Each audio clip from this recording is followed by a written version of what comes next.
คิดเห็นใจยามลูกห้องให้หาพ่อบ่มีน้องเอากันมาก็เพียงได้4-5 ปีหัวนางเลยห่างจากนี้ปล่อยให้คนดีน้องเป็นแม่อย่าผัวไกลห่างน้องนางอย่าโศกเศร้าใจได้ยินแต่เสียงลูกให้ห้องแถววนไปหาพ่อบ่มี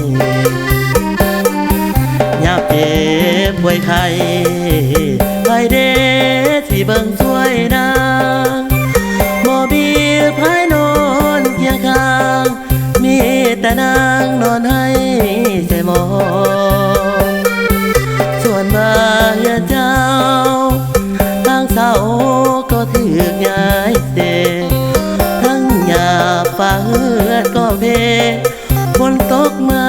เลยหัวใส่นามันแสนลำบากทุกยากยอดหัวบ่มีสามีเขาป่าปล่อยนางให้เป็นแม่ฮักในระหว่างลูกสองจะได้น้อยใจ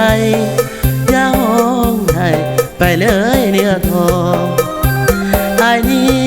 จะขอพ่อลูกต่ออาย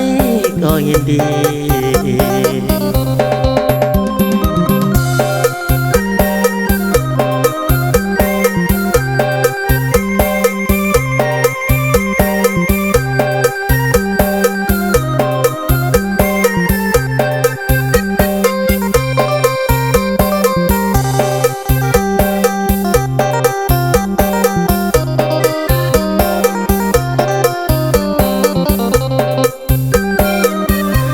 เจ็บป่วยไข้ไปเด้ที่เบิ่งสวยนางบ่มีไผนอนเคียงข้างมีแต่นางนอนให้ใจมองส่วนบ้านเจ้าทางเสาก็ถือกย้ายเสทั้งหยาบฟ้าเฮือดก็เพฝนตกมาเลยหัวใส่นามันแสนลำบากทุกยากยอดหัวบ่มีสามีเขาป่าปล่อยนางให้เป็นแม่ฮักในระหว่างลูกสอง